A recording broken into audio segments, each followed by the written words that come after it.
Bismillahirrahmanirrahim. Ada buku yang menurut seorang penulis yang pernah saya baca, buku ini tidak boleh beredar 75 tahun lamanya.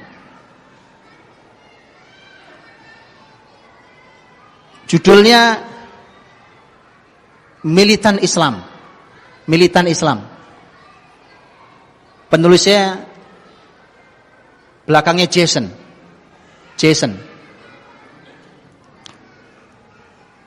Ada bukunya ada. Kalau antum yang bisa bahasa Inggris baca bahasa Inggrisnya, yang bisa bahasa Arab ada terjemahannya. Setahu saya terjemahannya Al-Islam Ats-Tsauri. Terjemahannya. Tentang militan Islam ini, menurut seorang penulis yang pernah saya baca dari, kalau nggak salah penulis dari Emirat atau dari mana, nulis tentang bahwa buku ini 75 tahun tidak boleh dikeluarkan. Kenapa tidak boleh dikeluarkan? Nah, sekarang saya keluarkan. Saya keluarkan apa yang dibaca oleh para ilmuwan. Karena begitu antum baca, teman-teman, antum akan kembali ke Islam. Antum akan kembali mencintai Quran. Bahkan akan mencintai bahasanya Quran. Dan antum akan berusaha untuk bisa itu. Apa isinya, Pak? Di masa Turki Utsmani, sebelum Eropa keluar menjajah, Inggris dan Prancis melakukan penelitian. Penelitiannya diambil dari mulai Samudra Atlantik sampai Samudra Hindia. Mungkin gak nyampe Indonesia, Bang Min. Untuk mereka tahu sebenarnya apa kunci kekuatan muslimin itu. Kenapa orangnya hebat-hebat, cerdas-cerdas, kuat-kuat, kokoh-kokoh. Itu dia pengen tahu. Diteliti oleh Inggris dan Prancis, Pak. Hasilnya luar biasa, Pak. Lihat hasilnya. Di salah satunya, sebagiannya. Ternyata karena pola pendidikan dari kecil. Karena ternyata dalam sistem kekhilafan Turki Utsmani, Islam itu, muslimin memiliki sebuah sistem pendidikan yang dasar, pendidikan dasar namanya kutab. Kutab itu anak-anak diajari yang paling dasar tentang Quran. Diajarkanlah Quran, terus bertahap dari mulai mereka membaca sampai hafal, sampai mulai paham isinya. Setelah itu mereka belajar bahasa Arab, bahkan mereka mulai menghafal kaidah-kaidah dalam bahasa Arab, dalam grammar Arab. Di antara yang mereka hafal adalah Alfiyah Ibnu Malik. Alfiyah Ibnu Malik, 1000 bait, Alfiyah, 1000 bait, itu adalah grammar bahasa Arab. Jadi syair 1000 bait dihafal, itu dihafal oleh mereka. Jadi mereka menghafal grammar 1000 bait. Lu bisa bayangkan itu. Dan nampaknya itulah kunci kekuatan muslimin. Karena di sana terkandung banyak sekali keistimewaan. Di antaranya adalah apa yang disampaikan juga oleh seorang ahli bahasa. Ini juga dosen di Eropa, walaupun aslinya orang Mesir. Dan mungkin kalau tidak salah pernah beredar di terjemahan bahasa Indonesia di broadcast saya pernah baca, seingat saya. Kalau antum pernah baca, kalau tidak nanti antum boleh, ada videonya, wawancara beliau ada di televisi di Mesir. Seingat saya di Mesir. Seorang dokter, dia dosen bahasa di Eropa. Dia mengatakan bahwa hari ini anak-anak di barat itu umur mereka masih sekitar 3 tahunan, mereka sudah menguasai sekitar 16.000 kata. Sementara anak-anak Arab, karena mereka berbahasa pasaran, bahasa Ammiyah, dan bahasa Ammiyah itu sangat terbatas kata-katanya, itu anak umur 3 sampai 6 tahun itu hanya menguasai 3.000 kata. Ini hubungan antara bahasa dan kebesaran dan kecerdasan juga.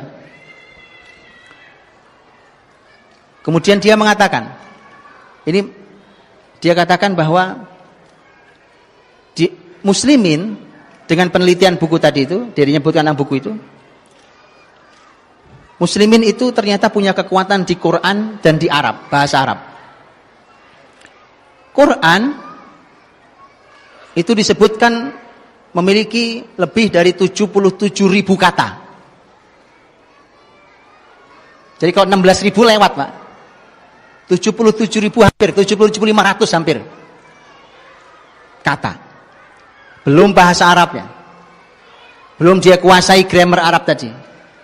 Sehingga itulah yang disimpulkan oleh penelitian tadi, bahwa ternyata ini kekuatan muslimin itu. Terus bagaimana caranya supaya mereka bisa menjajah? Maka perlahan tapi pasti dua hal ini harus dihilangkan. Apa itu? Quran dan bahasa Arab. Maka Prancis dan Inggris punya madhab yang berbeda. Kalau yang Inggris membuat jenjang. Sekolah-sekolah yang kutab itu, yang belajar bahasa Arab, belajar Quran, macam-macam itu diimagekan di masyarakat, tetap ada, tapi diimagekan di masyarakat saat itu, ini untuk kelas orang-orang miskin. Pernah apa tidak? Indonesia mengalami bahwa yang sekolah agama itu anak-anak yang bodoh-bodoh. Pernah? Itu, Pak. Pesantren itu tempatnya orang buangan. Pernah? Pernah. Indonesia pernah punya itu. Wah, nyantri, wah pasti kamu gak diterima sekolah negeri ya. Kamu nyantri berarti gak terima sekolah favorit ya. Alhamdulillah hari sudah berubah. Maka ini kebangkitan, Pak. Ini kebangkitan nih. Ini harus dilanjutkan ini. Tapi hati-hati, iblis ada di perempatan jalan di depan. Oke? Kemudian dibuatlah kelas tengahnya, ini versi Inggris. Dibuatlah kelas tengahnya. Kelas tengahnya itu dibuatlah sekolah-sekolah negara. Sekolah-sekolah negara dibuat, dan itu untuk ekonomi menengah. Ya kan? Makanya kalau sampai hari ini, mohon maaf, ini belum hilang sampai sekarang. Sekolah menentukan tingkat perekonomian. Betul ya? Di mana kamu sekolah? Di sini. Oh, pas kamu orang kaya ya. Gitu ya? Ya. Itu masih pola Inggris, Pak. Yang level tinggi adalah international school. Masih ada sampai hari ini? Image itu masih ada? Berarti belum bangkit kalau gitu. Belum, saya tarik lagi kalimat saya. Belum bangkit kalau gitu. Yang modern international school di mana tidak ada Quran, tidak ada bahasa Arab. Kalau yang tengah tadi lemah bahasa Arabnya, Qurannya juga lemah. Itu versi Inggris. Versi Prancis enggak, kelamaan, diberangus semuanya. Itu versi Prancis. Oke? Itu yang saya baca. Jadi teman-teman, maka menjajahlah mereka. Sisa-sisanya masih bisa kita rasakan. Sekarang antum tahu gimana caranya mau jadi orang cerdas? Gampang, Pak. Gampang. Belajar syariat ini. Di mana belajar syariat? Jadi sampai masalah tempat, bukan cuma belajar syariat, enggak tempat. Contoh, anak tua asal sudah 7 tahun, apalagi laki-laki yang disuruh sholat. Betul kan? Ini teori kecerdasan ini. Suruh sholat. Kalau laki-laki sholatnya di mana? Di masjid. Ini tempat bikin cerdas, Pak. Asal masjidnya kembali fungsinya seperti Masjid Nabawi dulu. Ini tempat orang-orang cerdas, masjid ini. Makanya saya tidak aneh, tidak heran kalau hari ini mulai ada orang yang curiga terhadap masjid. Saya tidak heran. Anda sudah benar, curigai masjid, karena memang itu tempat orang-orang cerdas, Pak. Dari situlah kekuasaan akan diambil kembali oleh muslimin. Jadi sudah benar kalau masjid dicurigai, Pak. Itu sudah benar. Ya, silahkan curigai. Anda berhadapan dengan ahlul masjid nanti di akhirat. Ya Allah. Oke, mudah-mudahan taubat. Kalau nggak tobat, saya nggak berani ngomong, Pak. Berhadapannya dengan ahlul masjid.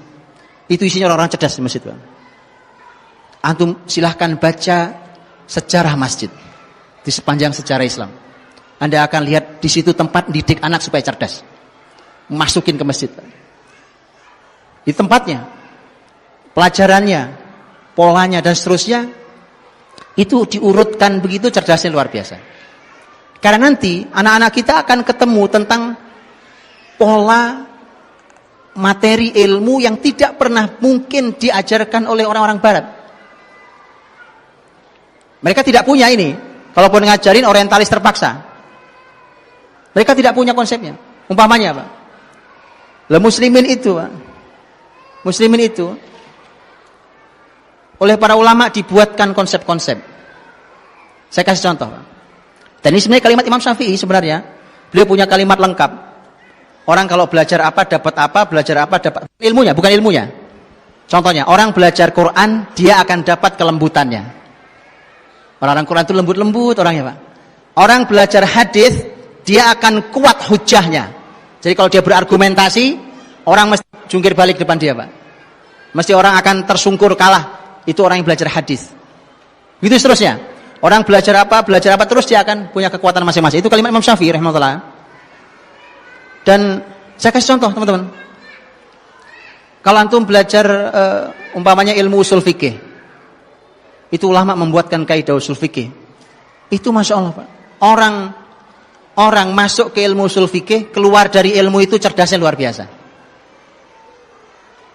Orang belajar umpamanya ilmu mustalah hadis. Ini lain lagi karakter ilmunya. Jadi setiap ilmu punya karakter dan itu membentuk dirinya. Belajar usul fikih, belajar mustalah hadis, umpamanya belajar ilmu jarh wa ta'dil, belajar usul tafsir, belajar apapun, itu keluar dari ilmu itu cerdasnya luar biasa. Kenapa? Karena dilatih betul. Ada yang melatih ketajaman analisa, ada yang melatih kedetailan sesuatu, ada yang melatih kemampuan dia untuk menghafal, ada yang melatih, banyak yang dilatih. Banyak sekali yang dilatih oleh ilmu Islam ini. Itu anak-anak kita harus belajar. Karena itu warisan ilmu Islam. Warisan ilmu Islam, Pak. Nah, jangan sampai antum salah jalan. Sekarang disuguhi supaya anak terstimulus brainnya, maka dikursuskan main piano. Lah, antum belajar sama orang kafir. Ya, disuruh belajar usul fikih, belajar tafsir, usul tafsir, hadis dengan mustalahnya. Anak dijamin cerdas. Ini belajar cahaya loh. Yang dipelajari cahaya, bercahaya hidupnya. Bercahaya hidupnya. Itu orang-orang cerdas. Dan setiap ilmu punya karakter. Punya karakter tadi. Orang tidak sadar bahwa terbentuklah karakter dirinya, terbentuklah kekokohan jiwanya. Dan ini tadi contohkan sangat banyak oleh Ustaz Herfi tentang bagaimana orang dalam sejarah Islam itu memiliki kemampuan yang luar biasa di berbagai ilmu itu karena mereka belajar berbagai macam ilmu itu. Dan itu bagian dari yang harus dipelajari oleh muslimin, tentu di levelnya masing-masing. Levelnya yang jadi ulama dengan yang tidak jadi ulama, levelnya beda, kedalamannya, tapi belajar. Gitu ya? Belajar. Antum tahu. Nah, masalahnya hari ini asal belajar apa nih? Belajar mustalah hadis. Wah, anak saya nggak mau jadi ustadz, Pak. Dulu, sekarang udah lumayan. Dulu Quran gitu, ngafal Quran. Anak ibu, bapak ibu harus baca hafal Quran. Dia bilangnya, wah anak saya nggak mau jadi ahli tafsir, Pak, maunya jadi arsitek kok. Itu saking sudah begitu serangan barat itu sudah luar biasa dalam diri kita. Tapi alhamdulillah sudah mulai berubah hari ini. Sudah mulai berubah. Berarti sudah bangkit lagi ya. Saya balikin lagi kalimatnya. Bangkit lagi berarti. Jadi teman-teman dirahmati Allah Subhanahu wa taala, ini sudah habis waktu saya sebagai penutup, teman-teman. Jadi apa yang diberikan alurnya oleh syariat kita inilah tanpa menggunakan teori panjang lebar. Kalau yang babnya keturunan, karena memang kalau di dalam penelitian-penelitian yang dilakukan hari ini pun, bahkan dilakukan di zaman sebelum kita ini pun, bahkan orang-orang barat pun melakukan penelitiannya, ternyata keturunan memang punya, dan itu dalam Islam juga sama, bahwa keturunan itu ternyata memang punya jejak yang dalam, diantaranya tentang tema kecerdasan, kemampuan mengingat, kemampuan menghafal, memahami. Itu ternyata ada yang sifatnya turunan. Tapi kalau yang sifatnya turunan, itu kan kita nggak bisa protes, Pak. Ya toh? Masa antum pengen balik lagi kan nggak bisa. Ternyata muslimin, Allah Maha Adil. Keturunan itu bukan segala-galanya. Karenanya kemudian muslimin itu diberikan pola tentang pembelajaran syariatnya. Sudahlah, makanya meyakini itu, ya. Jadi kalau tadi saya sampaikan, kenapa kemudian hilang kutab itu karena memang rekayasa Inggris Prancis. Karena mereka tahu ternyata itu sumber kekuatan muslimin. Jadi ini nggak mudah ini, Pak. Makanya di Indonesia setengah mati saya mengenalkan kutab itu, Pak. Alhamdulillah belum lama sudah Allah izinkan karena Allah ridho, mudah-mudahan Allah izinkan untuk dikenal orang. Dulu bukan cuma orang awam, Pak. Mohon maaf, kadang-kadang ustadz ahli ilmu bilang, ini apa sih ini? Saking tidak kenalnya kita karena memang begitu luar biasanya penjajah itu menutup itu sampai kita tidak mengenalinya. Tidak ada yang sempurna di awal, tapi setidaknya merupakan langkah awal. Baik teman-teman dirahmati Allah Subhanahu wa taala, saya bacakan kalimat sahabat mulia sebagai penutup supaya antum punya kenangan dengan kalimat sahabat, bukan kalimat saya. Kalimat sahabat mulia yang dicantumkan oleh Imam Ibnu Jauzi dalam kitabnya tadi, kitab Al-Adhkiya tadi, kitab orang-orang cerdas. Ketika sahabat mulia Abu Darda radhiyallahu anhu menyampaikan tentang tanda orang-orang yang berakal. Abu Darda berkata, qala Abu Darda,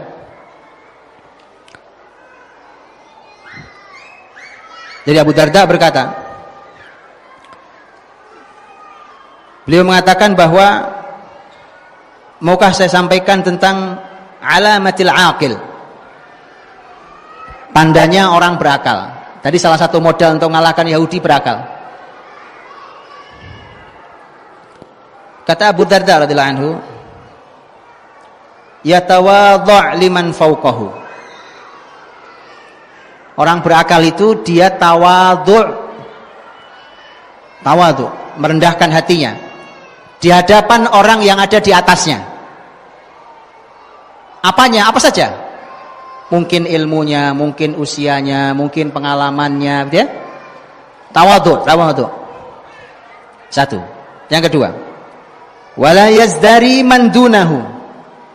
Tidak meremehkan yang ada di bawahnya. Yang lebih kecil, ilmunya lebih sedikit, itu tidak diremehkan. Tidak dijatuhkan, tidak. Itu orang berakal.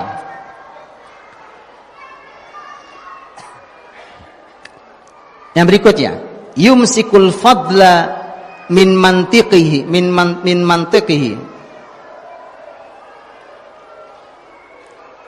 Dia selalu memegang keutamaan dalam pembicaraannya. Jadi sebicara itu, ngobrol bahkan yang santai, ngobrol santai sekalipun, itu mesti ada keutamaan yang dia bicarakan. Bahkan mungkin bercanda. Makanya seperti Imam Ibnu Jauzi, nulis buku yang lucu saja seperti tadi, tentang Akhbar Hamqa wal Mughaffalin, lucu. Nanti kalau baca lucu, ketawa sendiri. Tapi itu ada keutamaannya. Yang berikutnya, yukhaliqun nasa bi akhlaqihim. Dia berinteraksi dengan manusia dengan menggunakan akhlak baiknya. Bergaulnya dengan masyarakat menggunakan akhlak yang baik. Kalau bicara, sekarang kita punya masyarakat dunia maya. Ya. Kalau bicara tapi dengan akhlak. Kalau diam tapi dengan akhlak. Ya. Kalau komentar tapi dengan akhlak. Itu akhlak.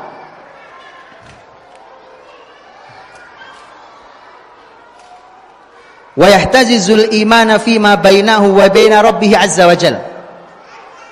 Dan dia memastikan ada iman antara antara dia dan Robnya Allah Subhanahu wa taala.